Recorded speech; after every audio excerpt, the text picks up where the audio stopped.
every time that I see your face, it always makes me smile.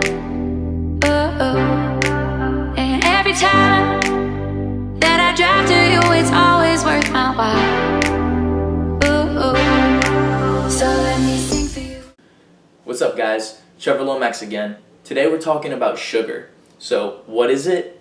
What foods contain it? How does it enter our body? What does it do for us? And of course, when is the best time to eat it? If at any point you want to skip the science and go straight to my recommendations, just click the timestamp below and it'll take you straight there. First, let's talk about the structure of sugar. We have our three monosaccharides, or our most basic units of sugar. This is glucose, fructose, and galactose. You may have heard of fructose as fruit sugar or galactose as milk sugar. These single units make up more complex units like disaccharides.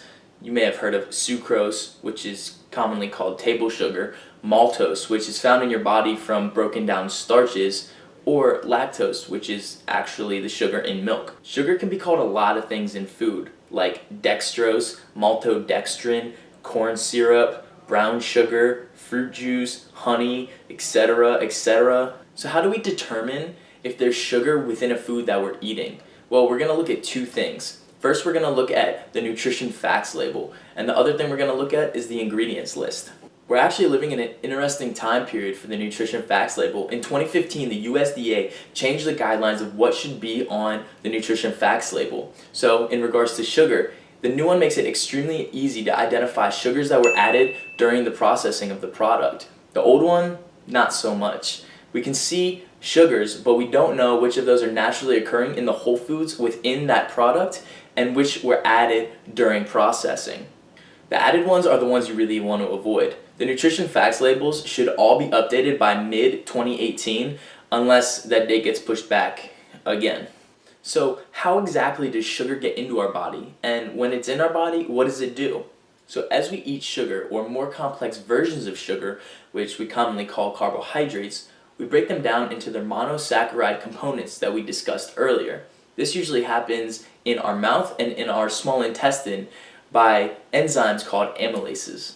So these monosaccharides are then absorbed through the cells lining our small intestine called enterocytes by processes of either active or facilitated diffusion. A huge key at this portion of absorption is that absorption is highly influenced by a process called osmosis, which is an exchange of small molecules based on water and large molecules on either side of a semi-permeable membrane. Without getting too complicated here, our main focus of osmosis is fiber. Fiber is good for a lot of reasons, but here we're going to focus on its role in absorption. In this case, fiber is that large molecule on one side of our semi-permeable membrane, or our lining of our intestines, that slows the motion of water towards the enterocytes. Because this is slowed, the sugars more slowly meet the enterocyte to be absorbed, and this really regulates the speed at which the sugars are absorbed. We really care about the rate at which sugars get absorbed because this influences glycemic index, which is a measure of how much our blood sugar spikes in response to foods that we've eaten. In reality, we want the glycemic index of the foods we eat to look something like this rather than something like this. Once the sugars are in our blood, they first go to the liver, and the liver absorbs the amount of sugars that it needs. Then these sugars continue on past the liver, first passing the pancreas. This stimulates the pancreas to release insulin. This duo of sugar and insulin then goes around the entire circulatory system, dropping in sugars at all the tissues that need them. Once all the other cells in the body get their fill, the excess sugars and insulin then return to the liver, where the insulin stimulates the liver to absorb all the excess sugars that the bloodstream doesn't need to maintain normal blood glucose. All of these extra sugars are then taken in and packaged either to restore glycogen in the liver or to produce fat.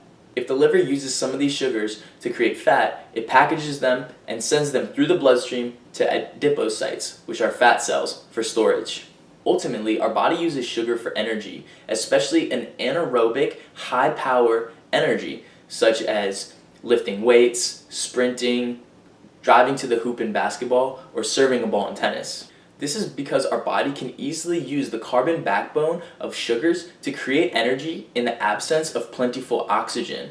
In this case, sugar ends up as lactate, or lactic acid. The problem with sugar is that we consume too much of it without adequate fiber to accompany it. So remember those glycemic index charts? Well, when we consume carbohydrates, we want them to look like this one. Carbohydrates that would produce this kind of glycemic index chart are usually called complex carbohydrates and are found in things like fruits, oats, potatoes, and any type of whole grains like bread, rice, or pasta. Usually we end up consuming things that look like this. So these would be considered sweets or white grains, such as candy, chocolate, or other kinds of added sugars, white bread, white rice, and white pasta. So when is it actually best to consume sugar? Well, the answer might surprise you. It's actually either during or right after your workout. During exercise, consuming sugars can actually keep a steady stream of readily available energy for your muscles. This way you can work out for a little bit longer and work out a little bit harder. After your workout, sugar can actually help release a lot of insulin, which will help drive glycogen restoration and pump other things like protein and other kinds of nutrients into your muscles to help you grow bigger and stronger. If you're going to eat sugars at these specific times, remember to keep the source low in fat and fiber. Just like we talked about fiber earlier, fat can also slow down the absorption of these sugars. And in this specific scenario, we want these sugars to be absorbed quickly so that we can get these beneficial effects. Let's get to my recommendations.